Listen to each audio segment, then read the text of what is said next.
അടുത്തത് മീനക്കൂറാണ്. പീസസ് എന്നാണ് അതിനെ വിളിക്കുന്നത്. പൂരുരുട്ടാതിയുടെ അവസാനത്തെ പാദവും ഉത്രട്ടാതിയും രേവതിയും ചേർന്ന ഈ നക്ഷത്രങ്ങൾ ചേർന്നതാണ് പീസസ് അഥവാ മീനം രാശി. മീനം രാശിക്കാർക്ക് ഇപ്പോൾ അത് കുറേ നാളായിട്ട് തന്നെ ലഗ്നത്തിൽ ശനിയാണ്. കണ്ടകശനിയും ഏഴരശനിയും കൂടെ ഉള്ള കാലമാണ് എന്നുള്ളത് ഓർക്കേണ്ടതാണ്. 4ാം ഭാവത്തിലെ ഗുരുശുക്രയോഗം അവർക്ക് നല്ല ഫലം ചെയ്യും. സാമാന്യേന കണ്ടകശനിയും ഏഴരശനിയും കൂടെ ചേർന്ന് നിൽക്കുന്നതായിട്ടുള്ള ഈ കാലഘട്ടത്തിൽ വരുന്നതായിട്ടുള്ള ദോഷങ്ങൾക്ക് ഈ യോഗം, ഈ വ്യാഴശുക്രയോഗം, അതും 4ൽ വരുന്നത് പല ദുരിതങ്ങളെയും ഇല്ലാതാക്കാൻ നല്ലതാണ്.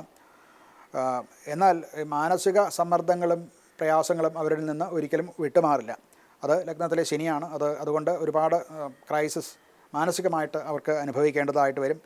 ജോലിയിലാണെങ്കിലും വളരെ പതുക്കെ നമ്മൾ വിചാരിച്ച ഒരു ടാർഗറ്റ് അച്ചീവ് ചെയ്യാൻ, അഥവാ നമ്മൾ ഗവേഷണ രംഗത്തോ മറ്റൊരു ടാർഗറ്റഡ് ആയിട്ടുള്ള ബിസിനസ് രംഗത്തോ ഒക്കെ അത് മന്ദഗതിയിലായിരിക്കും.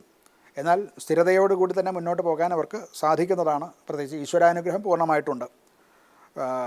ധനപരമായിട്ടുള്ള കാര്യങ്ങൾ ഒരു സ്ഥിരത ഉണ്ടാവുന്നതാണ്. അതുപോലെ തന്നെ ലാഭം സാമാന്യേന ലാഭനഷ്ടങ്ങളിൽ ലാഭത്തിന് തന്നെ ആണ് കൂടുതൽ സാധ്യത ഉണ്ടാവുന്നത്. കുടുംബജീവിതത്തിൽ കുറച്ച് മുൻപേ വരെ ഉണ്ടായിരുന്നതായിട്ടുള്ള അസ്വാരസ്യങ്ങൾ ഒന്ന് തീരാനും അത് ഒരു സമ്യക്കായിട്ട് സുഖമായിട്ട് മുന്നോട്ട് പോകാനും സാധിക്കുന്നതാണ്.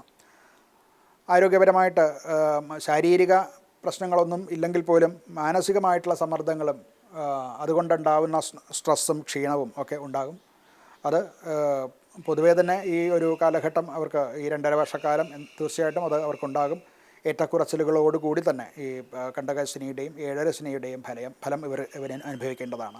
ഇവർക്ക് ഒരു പരിഹാരം എന്നുള്ള നിലയ്ക്ക് ശനിക്ക് ശാന്തി ഹോമം ചെയ്യുക, അങ്ങനെയുള്ള ശനിയുടെ കാരകത്വമുള്ള വസ്തുക്കൾ ദാനം ചെയ്യുക, കാരകൾ, അതുപോലെ കറുത്ത വസ്ത്രം, കറുത്ത പാത്രം, ഇരുമ്പ് പാത്രം മുതലായിട്ടുള്ളവ ചേർത്ത് ഉത്തമനായിട്ടുള്ള സാധകനായിട്ടുള്ള ഒരു വ്യക്തിക്ക് ദോഷപരിഹാരാർത്ഥം ദാനം ചെയ്യുന്നതും, അതുപോലെ ശാസ്താക്ഷേത്രത്തിൽ ദർശനം നടത്തുന്നതും അവിടെ നീരാജനം എന്ന വഴിപാട് നടത്തുന്നതും ഒക്കെ ഉത്തമമായിട്ടുള്ള ഫലം തരാൻ പ്രാപ്തമാണ്. നമസ്കാരം.